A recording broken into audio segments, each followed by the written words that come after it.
አስቡት፣ እጃችሁ መንቀሳቀስ አይችልም፣ ምላሳችሁም መናገር አይችልም። አእምሯችሁ ግን ሙሉ ጤነኛ ነው። በውስጣችሁ ሺህ ሐሳቦች ይመጣሉ።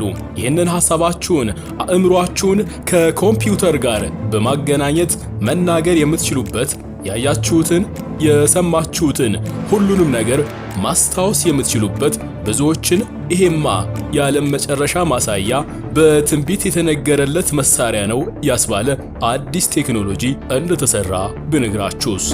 ዛሬ የምናወራው የሰው ልጅ ታሪክ እስከ ወዲያኛው ስለሚቀይረው ስማርት ስልኮችንና የምንጠቀምባቸውን የተለመዱ ኮምፒውተሮች ሁሉ አሽቀንጥሮ ጥሎ ፊልም ማየት ብትፈልጉ እንኳን በአእምሯችሁ ብቻ ማየት ስለሚያስችላችሁና ጌም እጫወታለሁ ብትሉ በባዶ በሐሳብ ብቻ መጫወት ስለምትችሉበት እጹብ ቴክኖሎጂ ነው።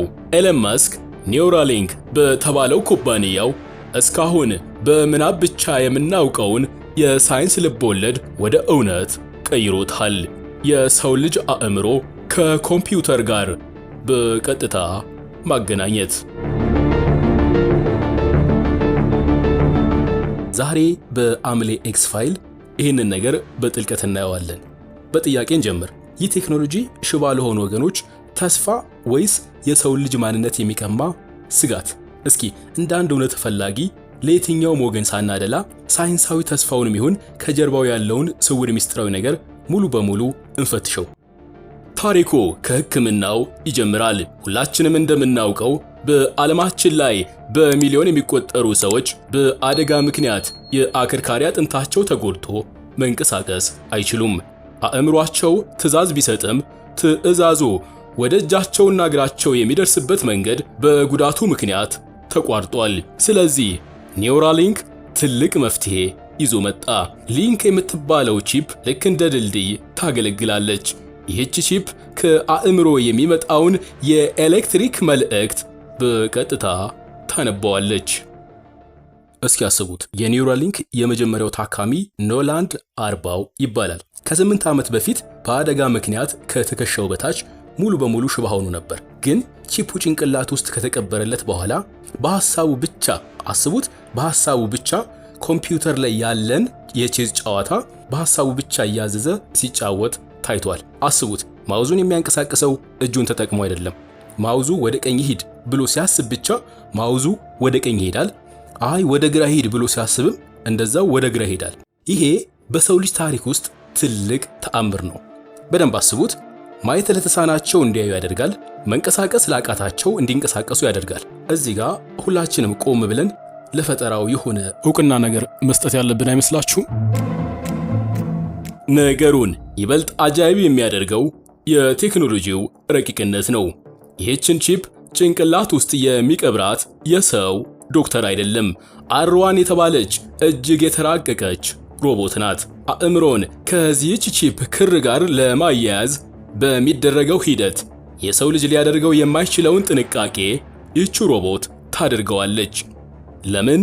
ወደ አእምሮ የሚገቡት 1024 ክሮች ከሰው ፀጉር በ20 እጥፍ የሚቀጥኑ ናቸው። በጣም ቀጭን ከመሆናቸው የተነሳ በሰው እጅ ሊያዙ አይችሉም። ስለሆነም የደም ስሮችን ሳትነካ ቺፑን መትከል የሮቦቷ ትልቅ ጥበብ ነው። ልጠይቃችሁ፣ ቴክኖሎጂው በዚህ ጥሩ ጎኑ ብቻ የሚያበቃ ይመስላችኋል? ኤለን መስክ በየመድረኩ የሚናገረው የሰው ልጅ ከኤአይ ጋር ካልተዋሃደ ይጠፋል የሚል ንግግር ያው ለብዙዎቻችን ትልቅ ጥያቄ መፍጠር ጀምሯል። ይሄ ቴክኖሎጂ ከሕክምና ፈውስ አልፎ የሰው ልጅ አእምሮ ወደ ኮምፒውተር ወይም ደግሞ ሃርድ ድራይቭ የመቀየር የመጀመሪያው እርምጃ ቢሆንስ? እስካሁን ያየነው የተስፋውን ብርሃን ነው። ቴክኖሎጂው ሰዎችን መፈወሱ የሚያከራክር አይደለም። ነገር ግን ከበስተጀርባው ያሉትን ስጋቶች እንመልከት። አንድ ነገር መጠየቅ አለብን። ይህች ቺፕ ከጭንቅላታችን ውስጥ የምታነበው ዳታ ወዴት የሚሄድ ይመስላችኋል? ዛሬ በስልካችን ላይ ስለ አንድ ዕቃ ስናስብና ስንፈልግ ማስታወቂያው ፊታችን ላይ እንደሚመጣው ሁሉ ነገ ጭንቅላታችን ውስጥ ቺፑ ሲቀበር ምን ይፈጠራል? በሐሳባችን ያለውን ምስጢራችንን ሁሉ ሃክ ቢያደርግብንስ? አንድ ያልተነገረ የቴክኖሎጂ ሕግ አለ። ዳታን ከአንድ ቦታ አውጥቶ ማንበብ ከተቻለ ወደዚያው ቦታ ዳታን መላክና መልሶ መጻፍ ይቻላል። ዛሬ ላይ በዓለማችን ትልቁ ጦርነት በየሶሻል ሚዲያው እንደምትሰሙት የነዳጅ ወይም የወርቅ ጦርነት አይደለም፣ የዳታ ጦርነት ነው። ትላልቅ የቴክኖሎጂ ኩባንያዎች ስልካችን ላይ የምንነካካውን የምንወደውንና የምንፈልገውን መረጃ ሰብስበው በቢሊዮን ዶላር ይሸጡታል። ይሄን ሁላችንም የምናውቀው የአደባባይ ሚስጥር ነው። ስለዚህ አሁን ነገሩን ወደ ኒውራሊንክ እናምጣው። ስልካችን ላይ ያለውን ዳታ ለመደበቅ ፓስወርድ እንጠቀማለን። ነገር ግን ቺፓ ጭንቅላታችን ውስጥ ስትገባስ? አስቡት፣ ይህች ቺፕ ያልተናገርነውን በውስጣችን የተደበቀውን ሐሳብ፣ ፍርሃታችንን፣ ሌላም የፖለቲካ አቋማችንንና የፍቅር ስሜታችንን ብታነበው። ይሄ መረጃስ በማን ሰርቨር ላይ ነው የሚቀመጠው? ኤለን መስክና ኩባንያው መረጃውን እንደማይሸጡ ቢነግሩን እንኳን ማረጋገጫችን ምንድነው? የሰው ልጅ በታሪኩ ለመጀመሪያ ጊዜ በአእምሮ ያለውን ሚስጥር ሁሉ ሊያጣ ነው። እንዴ! ጭንቅላታችን ውስጥ ያለው ያ ሁሉ ሐሳብ የኩባንያዎች የንግድ ቃል ሊሆን ነው ማለት እኮ ነው። ይሄ ከሆነ የግል ነፃነት የሚባለው ነገር ያከትምለታል። ስጋቱ የግላዊነት መደፈር ብቻ አይደለም። ከዚህ የከፋ ሌላ አደጋ አለ።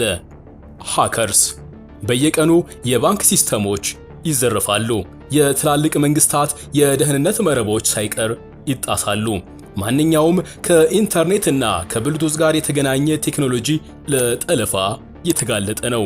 የኒውራሊንክ ቺፕም ከስልካችን ጋር የሚገናኘው በዚሁ በገመድ አልባ ቴክኖሎጂ ነው። እስኪ አስቡት፣ አንድ ሃከር ወደ ጭንቅላታችሁ ውስጥ ሰርጎ ቢገባስ? የባንክ አካውንት ሲጠለፍ ገንዘብ ታጣላችሁ። አእምሯችሁ ሲጠለፍ ግን ማንነታችሁን ነው የምታጡት። አስቡት፣ ሃከሩ ትውስታችሁን ቢሰርዘውስ? ወይም ደግሞ እናንተ የማትፈልጉትን ሌላ ሐሳብ ወደ ጭንቅላታችሁ ቢጭንባችሁስ? ይህ የሳይንስ ልቦለድ ፊልም ሊመስል ይችላል፣ ግን ቴክኖሎጂው መሬት ላይ ከወረደ አደጋው አብሮ መሬት ላይ መውረዱ አይቀርም። እስኪ ቀለል አድርገን አንድ ምሳሌ እንመልከት። የሆነ ሃከር የሌላን ሰው ፍቅረኛ ይፈልጋል እንበል። ያችን ልጅ ለዛ ለፍቅረኛዋ ያላትን ታማኝነት፣ ፍቅር፣ ስሜት አእምሯ ውስጥ ደልቶ ሌላ አዲስ የሆነ ስሜት ከሱ በኩል እንዲሄድ ማድረግ ይችላል ማለት ነው። ይሄን ሁሉ ስጋት እያየን ኤለን መስክ ለምን ይሄንን ቴክኖሎጂ በጤነኛ ሰዎች ላይ መሞከር ይፈልጋል? እዚህ ጋ ነው ትልቁና ስውሩ አጀንዳ የሚገለጠው። ኤለን መስክ የአርቲፊሻል ኢንተለጀንስ ኤአይ መምጣትን አጥብቆ ከሚፈሩ ሰዎች መካከል አንዱ ነው ብለናል። ኤአይ ከሰው ልጅ የቁጥጥር አቅም በላይ የሆነ ነው ብሎም ያምናል። ስለዚህ የሱ ብቸኛ መፍትሄ ከማሽኖቹ ጋር መፎካከር ካልቻልን እኛ ራሳችን እንደ ማሽን መሆን አለብን የሚል ነው። ይህ ማለት ወደፊት ፈረንሳይኛ ቋንቋ መማር ብትፈልጉ ወራትን መማር አያስፈልጋችሁም። ቋንቋውን በኒውራሊንክ በኩል ቀጥታ ወደ ጭንቅላታችሁ ዳውንሎድ ታደርጉታላችሁ።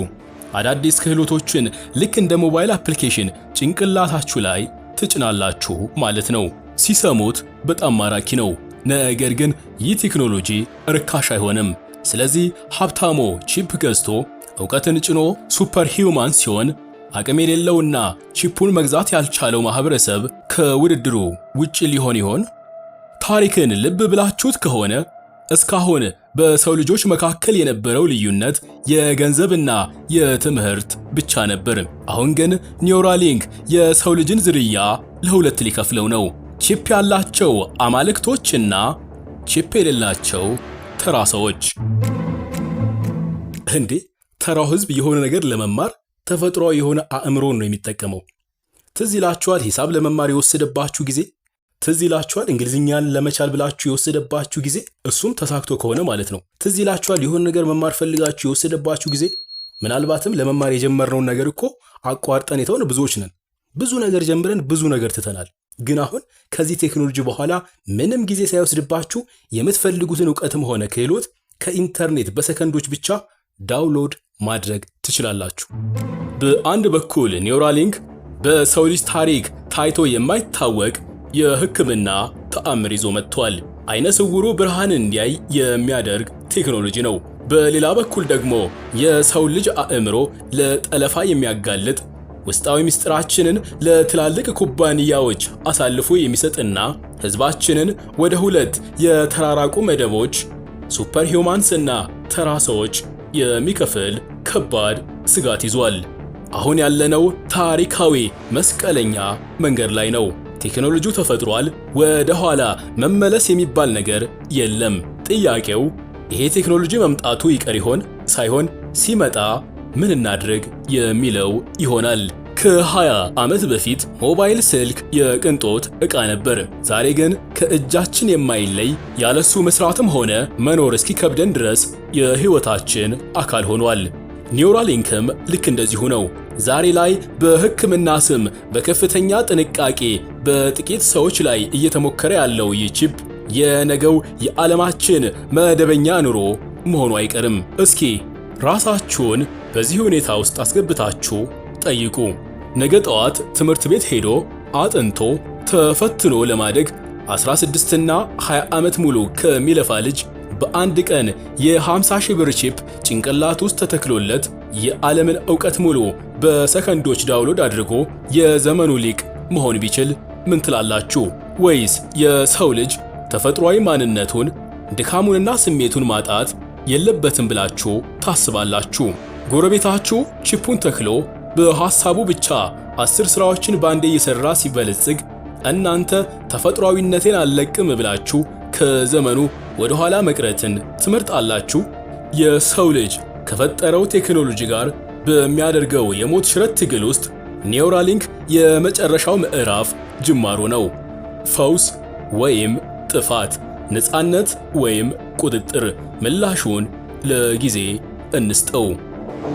የዛሬውን የአምሌ ኤክስ ፋይል ምርመራችንን እዚህ ላይ እንጨርስ። ግን ከመለየታችን በፊት የእናንተን ውሳኔ መስማት እፈልጋለሁ። ከዚህ ሁሉ ተስፋና ስጋት አንጻር ኒውራሊንክ የሰው ልጅ መዳኛ ነው ወይስ መጥፊያ? እናንተስ ዕድሉ ቢሰጣችሁ ይህን ቺፕ ጭንቅላታችሁ ውስጥ ትገጥሙታላችሁ? ሐሳብ አስተያየታችሁን ከታች ኮመንት ላይ አስቀምጡልኝ። ሁሉንም አንብቤ ምላሽ እሰጣለሁ። ቪዲዮ ከተመቻችሁ ደግሞ ላይክ እና ሰብስክራይብ ማድረግ አትርሱ። ይመቻችሁ።